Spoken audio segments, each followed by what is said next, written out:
E aí, voltamos de novo, né? Aí eu pausei lá pra gente, o vídeo não ficar muito grande, não demorar muito pra postar lá.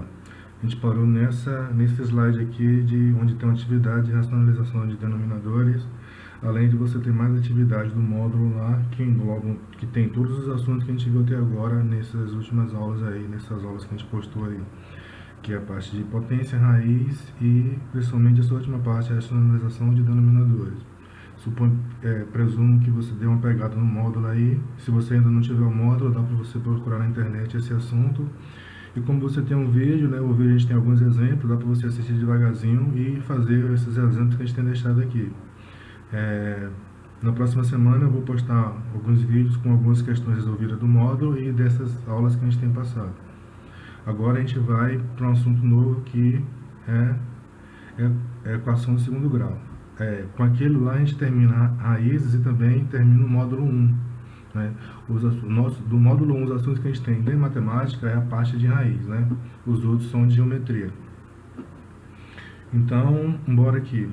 Primeiro, bora, né, dar uma lembrada. Aqui eu tenho só uma introduçãozinha que a gente já estudou a equação do primeiro grau, né?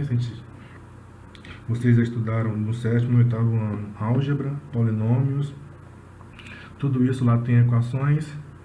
E aí, então, o que a gente vai fazer agora é estudar um pouco mais de equações. Então, a equação do primeiro grau, para lembrar, né, é aquela equação que o grau da variável, da incógnita, no caso, porque tem que ser igual, né? A equação tem que ter a sentença verdadeira, a igualdade. O maior expoente do x, digamos assim, é 1.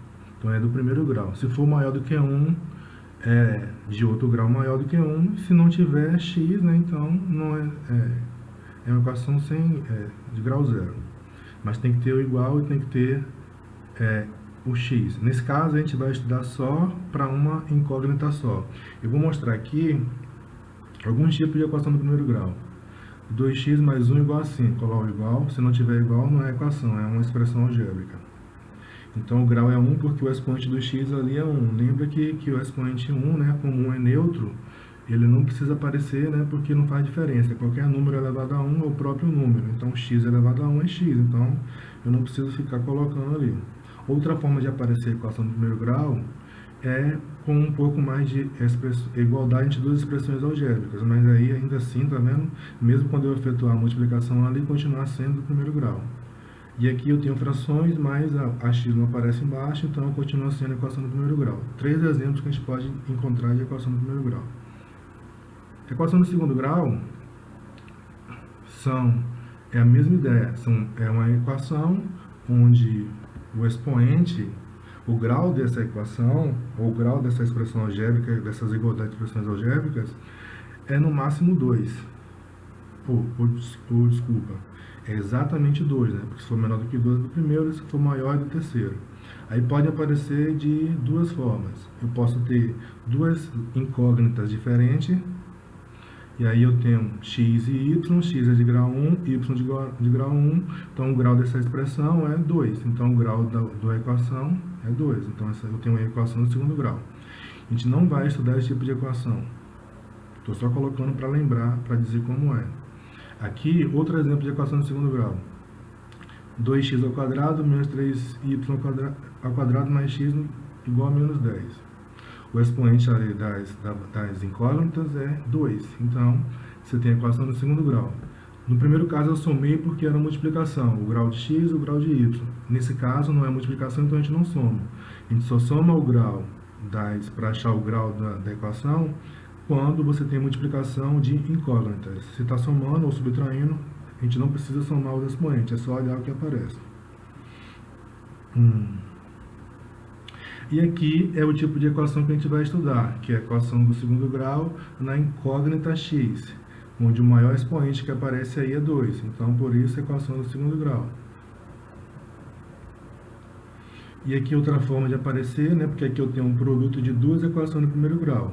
Então, se eu tenho um produto de duas equações do primeiro grau, é claro que o resultado vai ser uma equação do segundo grau. Mas ainda assim, só tem x ali de incógnita, né? Então, não vai aparecer x vezes outra incógnita. Se aparecer x vezes outra incógnita, também vai ser do segundo grau, mas a gente não vai estudar isso aqui. Então, definição formal de equação do segundo grau. A equação do segundo grau da incógnita x é toda equação que pode ser escrita na forma, prestem atenção, ax² mais bx mais c igual a zero. A, b e c são chamados de coeficientes e são números reais, com uma condição que o a não pode ser zero. Se a for zero, a equação deixa de ser do segundo grau e passa a ser do primeiro grau. Então, o a necessariamente ele não pode ser igual a zero, ele é diferente de zero. O b e o c podem ser, a não. Observem a sequência também da ordem, né? Ali a, b e c são reais, que o a é o coeficiente do x², o b é o coeficiente do x e o c é o termo independente, pois ele não depende de x, ele está sozinho. Então, C, na equação do segundo grau, é aquele valor que está sempre sozinho. A o que multiplica x², B o que multiplica x. Então, a primeira coisa que a gente vai fazer é identificar os coeficientes A, B e C. Eu tenho essas possibilidades, né? Os três podem ser diferentes de zero, o B pode ser zero, o C pode ser zero e pode ter o B e o C igual a zero. O A não pode ser zero. Quando A, B e C forem diferentes de zero, eu tenho a equação completa. Ax² mais bx mais c é a forma redutível do segundo grau, né? É conhecido como um trinômio do segundo grau. A gente tem os três termos e os três coeficientes diferentes de zero. Então, é a forma completa. Então, a equação do segundo grau é completa, por exemplo, 3x² menos 7x mais 2 igual a zero. Nesse caso aí, o a é 3, o b é menos 7 e o c é 2. Então, os três são diferentes de zero, então eu tenho ela na forma completa. Outro exemplo, menos x² mais 12x menos raiz² de 5. Está completa. Eu tenho ali o a que multiplica x², o b que multiplica x e o c que está sozinho. Perceba que quando não aparecer valor, só o sinal, mais ou menos, o coeficiente é 1. Então, eu posso ter também ali um x ou sozinho cá. Eu também posso ter uma expressão onde, quando eu efetuar, eu vou achar a equação do segundo grau. Ele não está aqui nesse terceiro exemplo na forma redutível. Eu vou ter que efetuar os cálculos algébricos aí e depois colocar todo mundo de um lado só, com mal semelhante, para achar a forma que a gente viu ali no início. Aqui, eu vou fazer aqui rapidinho, multiplicando, né? Ó. O que a gente faz nesse caso aqui? Eu faço 4 vezes x, depois eu faço 4 vezes 5, depois eu faço 3 vezes x, vou botar aqui embaixo 3 vezes x, depois 3 vezes 5. Eu acho 4x vezes x vai dar 4x². 4x vezes menos 5 vai dar menos 20x. 3 vezes x, 3x, e 3 vezes 5, 15. Ali eu tenho 4 partes e duas são semelhantes, as duas têm x ali, então eu consigo somar. As outras eu não consigo somar porque tem grau diferente. A gente só consegue somar expressões algébricas que têm o mesmo grau e têm a mesma incógnita, mesma variável, expressões. Nesse caso, como é uma equação, é incógnita. Então eu somei ali menos 20 mais 3, que dá menos 17. E no segundo membro da equação eu tenho um produto notável, que eu posso efetuar esse produto, que a gente viu lá, quando a gente estava vendo a racionalização, que vai dar quadrado do primeiro, mais 2 vezes o primeiro vezes o segundo, mais o quadrado do segundo, ou eu posso abrir a conta, né, já que é uma potência, e efetuar a multiplicação do mesmo jeito que eu fiz a de cima. Fazer x vezes x, vai dar x vezes x, depois x vezes 1, 1 vezes x e 1 vezes 1. No final, eu vou ter exatamente aquele produto lá. O primeiro termo ao quadrado, mais 2 vezes o primeiro vezes o segundo, mais o segundo ao quadrado. Aí eu vou substituir cá na minha equação as duas partes.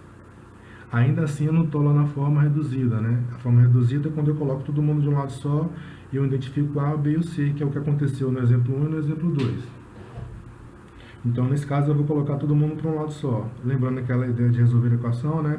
Quando você muda o lado, quando você muda uma parcela do lado de uma equação, o sinal dela muda, não é isso?